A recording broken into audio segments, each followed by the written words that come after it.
принцесса одна, приданная после инфляции, девственность, а вот цветочек да пара дырявых колец. Несколько комнат в старой панельной хрущевке сменили роскошный дворец. Волки по волчьи слились в районные стаи, на четвереньках по вечерам ползут под подъезд. Красная шапочка с бабушкиными пирожками попала в кровавый замес. 3/9 царства — дыра на 3/4. Остальные 3/5 свалки, да сплошь кресты. Под магазином в пьяном угаре черти скалят поганые рты. Светлое чувство, овчинка не стоит выделки. Пока Грей за морем, а соль торгует пиздой. Сказки конец, и каждое второе чудовище с несчастной и больной душой. Заряжай винтовку, огонь на 4 стороны. И пали, стреляй, куда-нибудь попадет. Если ты не понял, то лед — это просто форма. И огонь не растопит лед. Вещмешок за плечи, патроны всегда в кармане, каждый с именем, один всегда на счету. Раньше ты кривился в отец граненом стакане, а теперь себе самому. Ну давай, смелее, опять эта вечная судорога. Палец намертво вмерз в спусковую скобу. Это дело чести, ответ аксиома купе. Тебе или никому. И стреляй не куда-нибудь, а в висок, в голову. Выше ствол, шансов на промах 0. Твое знамя как тряпка, корона, увы, расколота. Без нее король не король. Заряжай, огонь, тебе не прибавят смелости. Мысли о нелегкой и странной людской судьбе. Если черви уже вплотную грызут стены крепости, то последний патрон себе.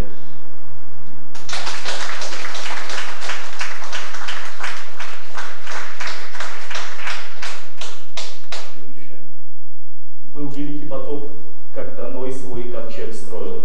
Всех под счет, каждой твари по паре, кому-то больше. Я стоял за бортом и смотрел, но потом понял, утонул, но зато не тварь, или того больше. Шли дожди, 3-й день, а воды-то уже по горло. И корабль со зверьем уплывает все дальше и дальше, разбивая нещадно кормой и бортами волны, не оставив шанс ни чужим, ни своим, ни нашим. Глупый Ной, бедный Ной, ах, знал бы, что сделал. Здесь же, кроме козлов, остальные так только свиньи, а вокруг лишь вода. И куда бы ни шел, ни бегал, дети их с первых дней вместо плача по волчьи выли. И когда осознал Ной, в чем фишка людского рода, не колебнусь, не дрогнув, принял волевое решение. Ковчег со всем сбродом и, увы, с собой под воду, положив конец скотскому размножению. Но я жил дальше, не кормил своим телом рыб. Я стал ветром, стремительным, быстрым ветром. Мне молились и пели. Позже я гнал гольфстрим, а затем был на равных с 6-м и 7 чудес света. Я гнал волны над морем и над кормой, над приливом, отливом, над небом и под луной, увлекая течением жизни, и род людской уходил, уплывал, улетал, улетал на покой.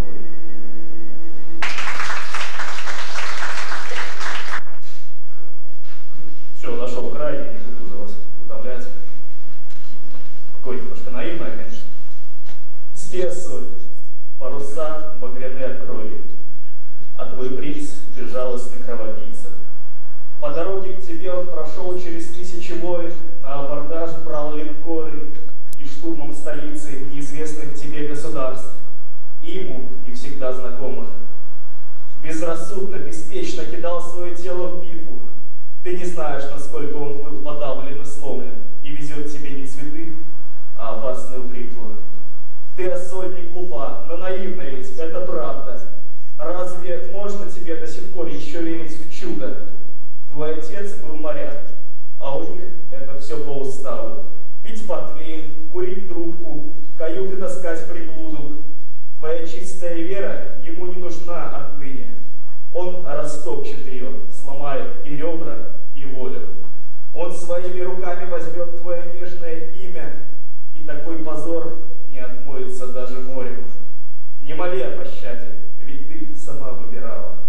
Все смотрела закат и в дожди, и в снега, и в штормы. Ты теперь за бортом. Паруса... Можно только господи. А прям сильно идет?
Для тех, кто, может быть, первый раз на музыкальных вечерах «Стук», перерыв между номерами может занимать какое-то время, потому что нужно взять инструмент, что-то построить, что-то подключить, поэтому спасибо за терпение.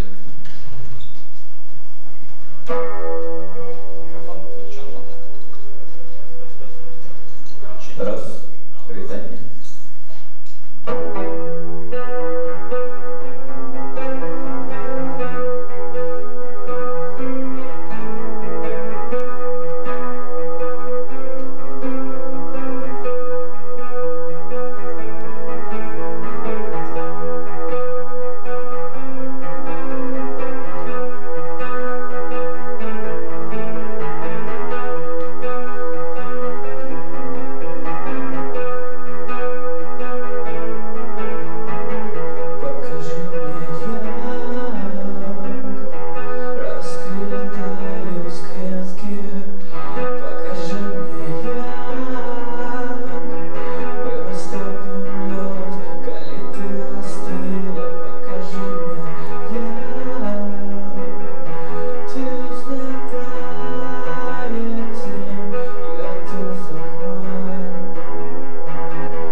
Спасибо, Евгений.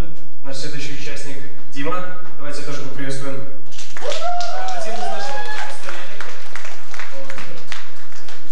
Да.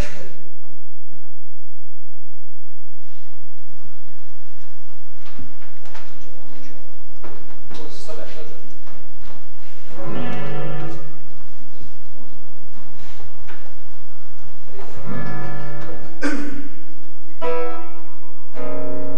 Всем привет. Здорово.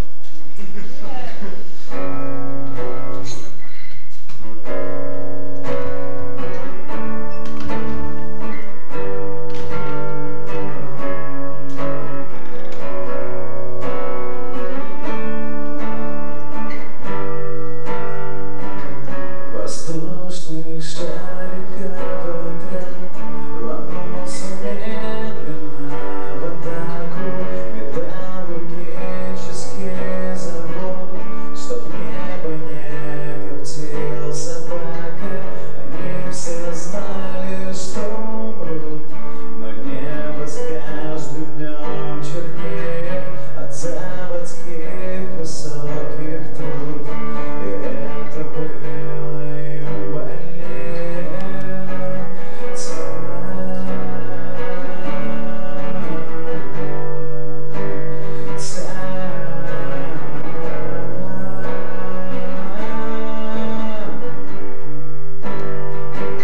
Зеленый, желтый, голубой по очереди погибали. Они вели неравный бой с войсками из стекла и стали. Они все знали, что умрут, но небо с каждым днем чернее от заводских высоких труб. И это было им больнее.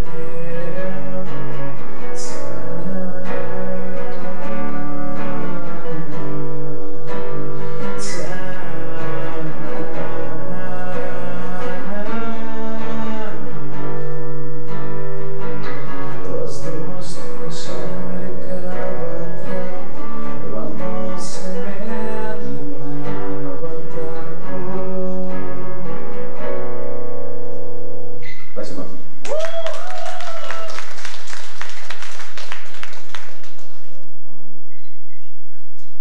Следующая песня называется «Дом». Я играл на самом первом стуке и максимально плохо. Я надеюсь, сейчас получше.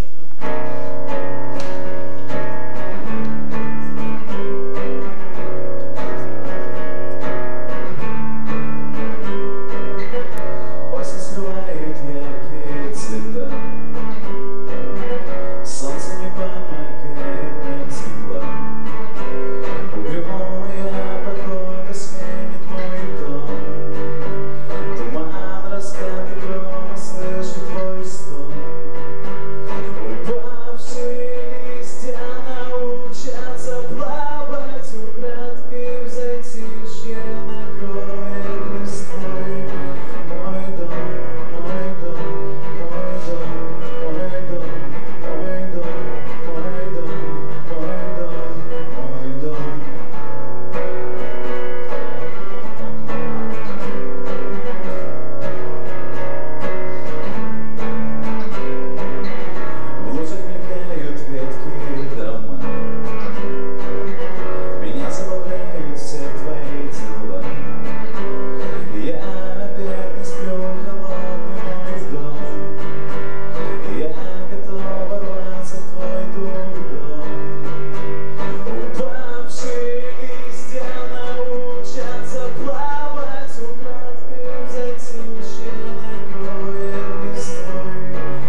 Кто у нас там следующий? Как вы думаете, кто у нас следующий? Там если общалась, почитай.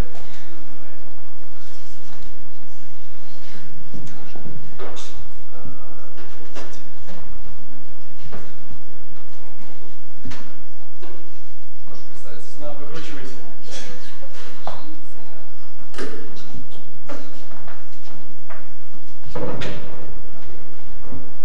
Сейчас да.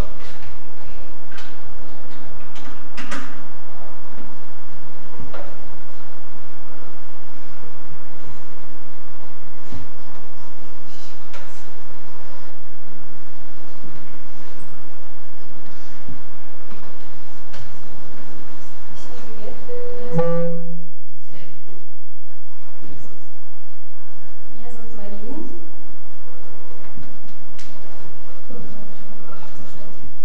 Начать хотелось бы со стихотворения.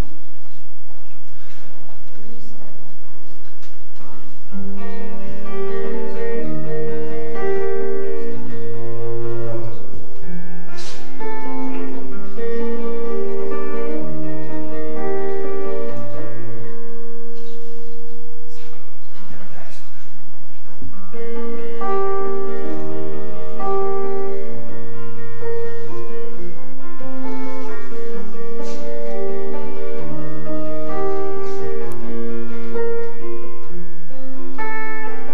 Заметался пожар голубой, позабылись родимые дали. Первый раз я запел про любовь, первый раз отрекаюсь скандалить. Был я риск, как запущенный сад, полна женщин, зелье папки. Разонравилась пить и плясать, и терять свою жизнь без оглядки. Я бы только смотреть на тебя, видеть глаза по-иному, и чтоб прошлое не любя, привыкнуть не смогла к другому. Поступь нежный, легкий стань, если б знала ты сердцем упортым, как умеет любить хулиган, как умеет он быть покорным.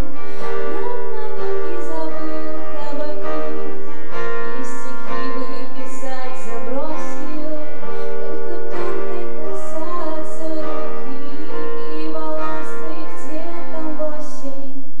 Я б навеки пошел за тобой, хоть в свои, хоть в чужие дали. Первый раз я запел про любовь, первый раз отрекаюсь скандалить.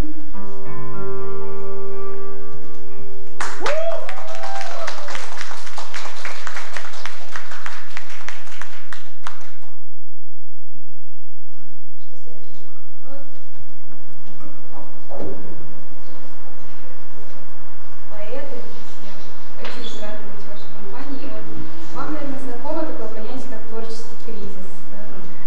Вот, когда не знаешь, что, куда, зачем и почему, и это такое состояние такое тяжелое, такое текучее, такое немножко пугающее, потому что непонятно, что дальше будет. Вот я написала стихотворение. Мне кажется, вот, если что-то возникает, какая-то сильная эмоция, нужно написать стихотворение. Не судите строго, я все-таки не поэт. В книгах пусто, нет и слез. Вымучено сердце, мучает простой вопрос, куда мне в жизни деться. Забиться в угол, чуть дыша, улавливая звуки, и к музыке чужой скуля, протягивая руки. Неясные песни, ровный шаг, такое сердце сжалит. Но робкая моя душа не этого желает. В ее случайной глубине бесценный клад доверен. Его найти желаю я и вытащить на берег. И грежу эту мечту, и собираюсь в путь я, чтобы найти, что суждено, и выйти с перепутья. Но где бы ни искала я и как бы ни старалась, все это бегство от себя и чистая лукавость. Я не хотела замечать или боялась правды, неограненный мой талант был прямо в руки данный. Я попросту была слепа, хотя судьба в судьбе все карты в руки мне дала, как золотая рыбка. Теперь работать и писать, петь песни, словно птица. Осталось только поверить в себя. И в находится лес. Такое стихотворение. Следующая песня называется «Северное море». Это песня о том, все-таки, когда есть мечта, но, например, нет возможности сейчас совершать какие-то основательные действия, чтобы прямо добиться, идти. Но если, как говорится, не можешь идти в сторону своей мечты, лежи в ее сторону.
Открываю глаза и вижу, точно я продолжение сна. В лучах огненного рассвета серебристо блестит роса. Васильковое поле и небо хочет сердце покинуть грудь и бежать за попутным ветром, а мне его уже не вернуть. Пение птиц проникает в сердце, и я закрываю глаза и слышу, как музыка ветра играет в моих волосах. Опьяняет полуденный воздух, вдыхаешь, что пьешь травный мед, и в тень свою манит береза, тихим шелестом песню поет. Жарким веером солнце в закате взмахнет, скроет за горизонт мгновение, и темное небо заискрится шелестом звезд. Кто-то спросит, что нужно для счастья, и в чем нахожу я покой. Мне, честно, не надо много. Ты со мной эти строчки пой. Не было сибирского неба,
Вот, звук появился.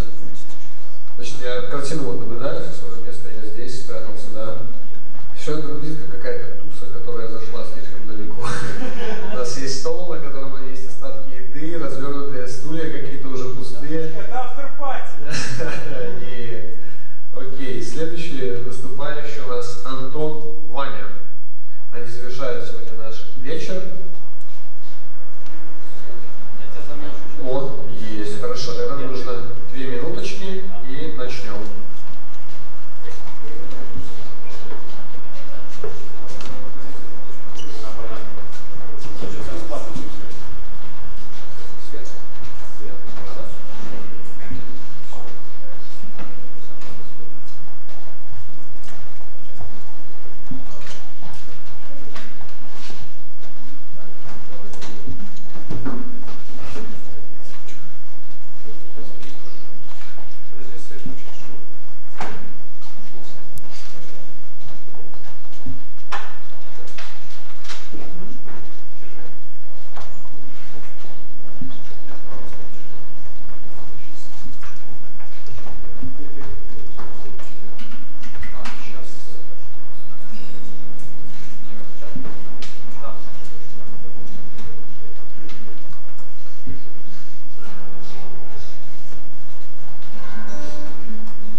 вечер у нас подошел к концу.